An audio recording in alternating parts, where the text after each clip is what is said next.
ما قال لي أهون نجي نقدر كذا وسيتاي تعال وسي تلقي تاي أهو خاطر نقول أنا دابا لو قتل جيت أوزر ما وزاد عني صوتي تكس بجادران درس صوتي تك حجي والله لا جلابورو قمنا جاوا إذا جابوا أبوان إسام كلان جوا جلابورو أهو نتير لغان مقاتي ما أنت هذا إسان نتسم تدين dhaggeeffadhu lubbuu teetiif lubbuu teetiif waa lama bichaan dalaaladhu najjee isaanii yoo feetan mijjiirama rabbi mijjiira gaddisa mijjiirmaanii miti أبان نجياتي ما قافت amoon lalle bitus godhesanii bar ammoo ani kana kan garaa kana nu haalli durji garuu namni mana jechas waliin beeknuu bar أهو ولين بين وكم يجي بيزا كنا maal waliin beekin ما كم ولين بين akkami waliin beekin simban ye haalli durji garuu namni mana jabse kana bar kurfeera jabse assalaamu alaykum warahmatullaahi wabarakaatuh jirtu hordoftoota fi kabajamtoota keenya qaqqaalii akkam isin nagaa fayyaada alhamdulillah arra fuulli keenya akkuma ifa qabagaa arra viidiyoo teenya keessa surprise isin godhuuf deemna jenna salaamatu مفاجأة أنا بقول لك يا لقينا كابو مفاجأة وإنت ولا كان خشينا غيظة بيجات إنه لقاد بتشوف نام هد ولا دوبجرا أدوين تي أنا دوين قبضت اللي بايهم بيهو nutuun barreega hanga gurbaan جنا برا لكن فراني في أبدي كبني في دني نام هدون دوبجرا وجا أنا ما هدون بباس جرا warri magaalaa tana keessa nuti bobbaasu jirru hedduudha هدودا nuti garuu mana keessanitti hin ergine filmiidhaa beeku garuu gaafa dhugaa من الدنيا dhuftee تنرجني ملا nuti mana hedduutti ergu jirra hordoftootaa fi kabajamtoota keenya garaana maalaafuun ammuma dur amma amma dura wallahi na nama isaan itti ergan kana duratti erganillee takka takkaan baasisuta isaan amma mana gamasii jiranii gaa abdi reefa viidiyoo isaa jalatti yoo laaltan wallahi ani irraa hin qaanfadhee irraa gaddeebi'u wallahi hoggumee kaan irraa dhorke hoggumee rabbi khalaas keessan baasanii dhuguma jirtu hordoftootaa fi kabajamtoota keenya dhuguma jirtu nuuf hordoftootaafis haayimanii tamam ajajaa isaanii guddaadha beeke kan nuti qabne bobbaasaa isaanii bobbaasaa urjii bobbaasaa khaalid bobbaasaa akram tamam isaan malee waraanni hedduu magaalaa kana dalage akramiitutu arra qabamuusa agarraan itti isaa itti akramiitutti nu geessi bakkuma inni kana ciqilfatee firraa jimaa fudhatee itti geesse wallahi dhugaa dubbachuudhaa dhaqanii akkasi qabanii fiduu saniif anilleen hedduun gammadee isaan bobbaasaan isaanii mudirtichi isaanii guddaan harka keenya jaangaa nama ajajaa jedhina akka afaan oromootti aywa hogganaan isaanii guddaan qabame warri isa boodaatiif hundinis gana dhufoota takkaanii isa kana fichisiisna akramii fi hogganaan akram mana kiyya jira mana duniyaa tuubi saniif hordoftootaa fi kabajamtoota kiyya akka isin wajjin gammaddan abdiin qaba duniyaa leencummaan ta'ee isa qottee warreen jettanis leencummaan gaalalee hordoftootaa fi kabajamtoota kiyya dhugaa dubbachuudhaaf biqiltuu gaanii jiraami ani haadha ilmaanitti eeguu gaafatti mana kiyyana irraa cabsanii deebi'anii urjii fi khaalid amartii tajaajila mana irraa na jalaa fuudhanii waa meeqana godhan bas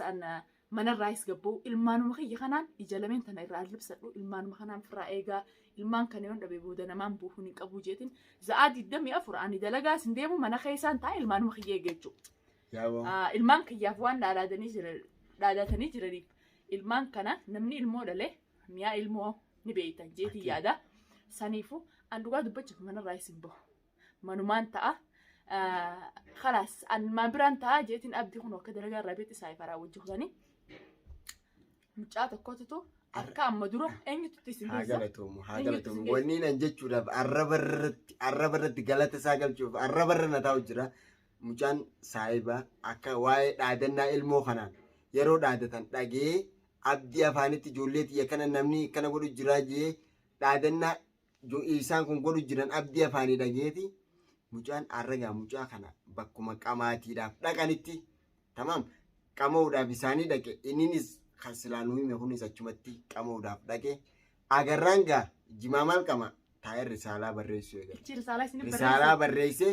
isoo afaan mucaan san dhugaa dubbachuuf shillimaa tana biraa qaba hordoftoota kiyya arra warree ilmoon duniyaa fuudhamtu jee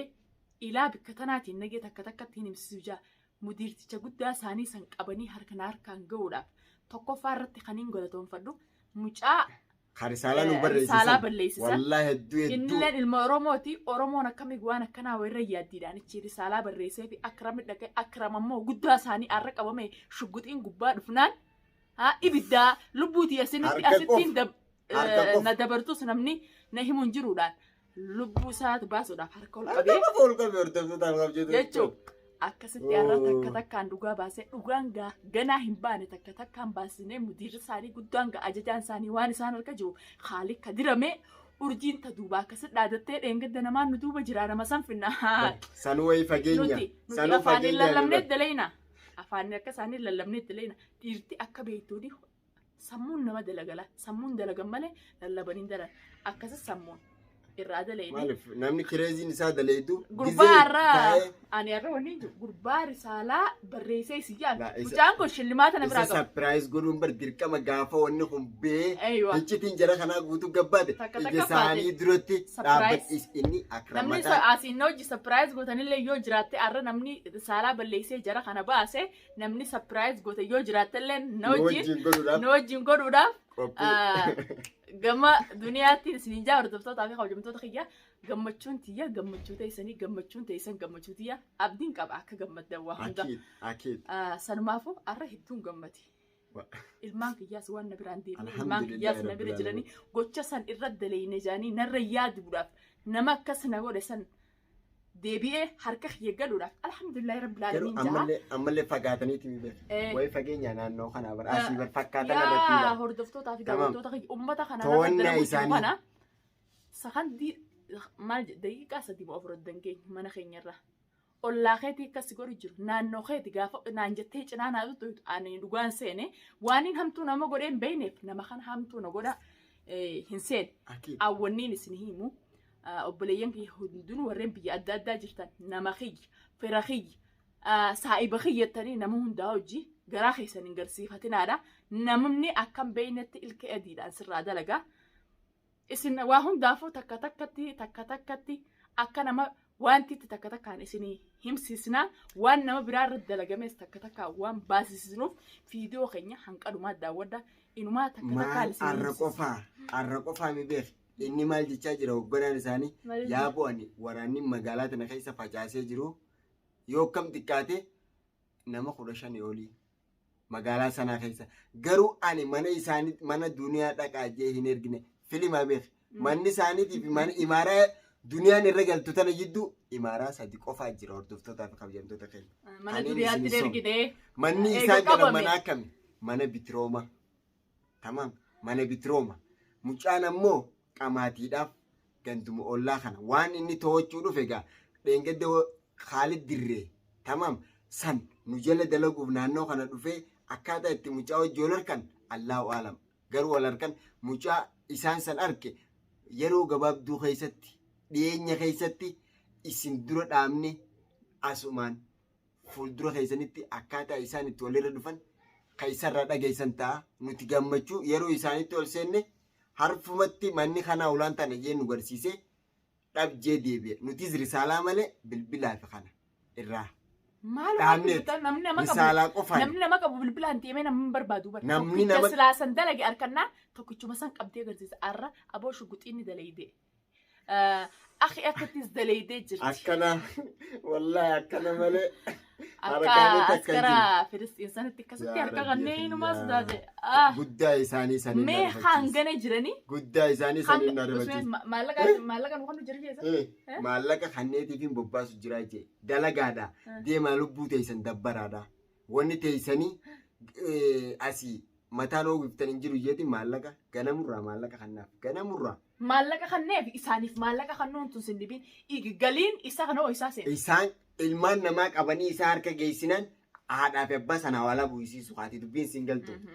Abdulqawwii guddaan isa kanaati hordoftootaa fi kabajamtoota keenya Abdulqawwiin guddaan tokkoffaan ka ilmaan namaa qabee ilmaaniin maallaqa nama buusisu tokkoffaan guddaan eessa jira duniyaa tuuba harka jira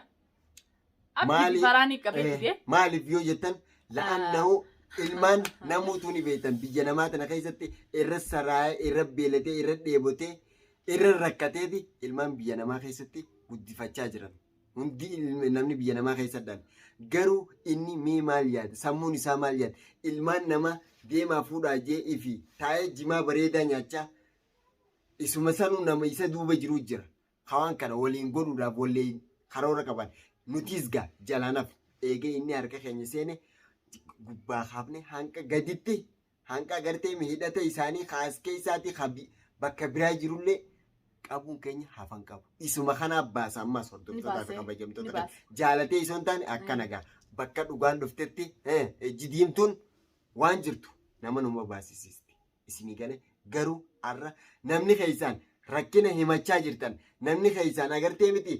waan akkanaan nurraatee jireenya keenya akkana jira jireenya keenya akkasii nama kanaan laaku jira jaan har'a guddaan eessa jira yoo jettan namni magaalaa tana shoorar keessaa jiru namni akka namni wal ajjeesu namni akka nama wal waraanu ka godhaa jiru ka ablee harka guuree nama ergu jiru dhalaa fi dhiira jidduu jaaree magaalaa keessa facaasee nama shoorar keessa jiru har'a duniyaa biratti argama. Jaalattanis jibbitanis amantanis amanuu baattanis. Anaa tana sufaata sayyaa hordoftoota fi fuulatti illee isin qalladhu ijatti illee isin xiqqaadhu ifiijii na dhuguu ije jandadhaan siisin du'a qabaa laakiin ati hamtuu bichaa namatti yaade yoomiyyuu namni hamtuu si yaade deebi'ee naanneetuma harkuma keetti si zooroo magbiyaa ciraaroo je ani hamtuus namatti yaadu hamtuun nama godhallee ji'eellee sammuuti yaallee hin qabu ganaallee nama hamtuu namarra dalaguna hin ta'ini haqaan ammoo haqa karaan haqa kee kanatti oofaa eeganatti si geessa akkasitti rabbiin haqa keenya har'a deemnee itti nu geesse warreen asiin hordoftanii odoon hordoftatanii duniyaa waan sanitti milkooyineettanii wanni keenya isin salaccee jalaa baatanis akka abdas jaatan abdiin firaa qabu. Waan takka gorsa irraa fudhattan barnoota irraa fudhattanii ati asumarratti giseenan duniyaa ati mujirmaa warreen jettan hedduu jira ani mujirmaa fuula mujirmaatuun qabu mujirma ta'uu dhiisi. Fuula mujirmaatuun qabu ani mujirmaa miti gosaafillee mujirmaan qabu shanyiin tiyyallee mujirmaa miti dhugaa dubbachuudha. Alhamdulillah wallahi mujrimummaan qabnu bas haqa irratti hin du'a. Haqa abbummaan fedhe ani nama jaarsa kiyyattis muru nama haadhaa fi abbaa kiyyatti wanti kun akkanaa jee irraachiin qabu dhugaa dubbachuudha. Haqa gaa. Haqa sammurtee karaa dandeessuun gargaaruudha. Karaa dandeessuun gargaaru malee akkana godhee kijiba achi laffaa achi laffaa dawra dalagaatti yaadti. Saniifuu haqa yoomiyyuu ati haqarraa maquu baatte hayni keetis deemeetuma. Sumaaf deebi'a. Sumaaf galaa. Wanni ati daleedde harkumarratti. Sharrii daleeddis. Ta nama biraa warreen namni biraa as keessatti magaalaa sanaa kana keessa miidhamaa jiru hara ilmootiini. Akkanaa nama ilmoo namaa qabee maallaqa namarraa buufachi jiru hara eenyu jiru hara duniyaatu jira. Saniifuu takkaaniin akka ganaa namaaf gorsa taatu ilmaan namaa dhiisi. Ilmuma Oromoon dhalte takka kanatti ol godhatanii ilaalle anaa isinirraa mura. Biiznillah. Anaa isinirraa mura nu hordofaa nu daawwadhaa fiidiyoo teenya hanqa dhumaa daawwadhaa hanqa fiidiyoo biraa qabannee dhufnu. Warra chala keenyaaf haaree taatanillee subscribe like share godhaadha. Tamam. Tollaan ni godhan subscribe ani dhugaa dubbachuuf isin godha. Viidiyoon teenya akka isin gammachiistu abdii guddaa firaa godha. Isin tolu baannaan ni beeytan isinoo warri Oromoo taatan.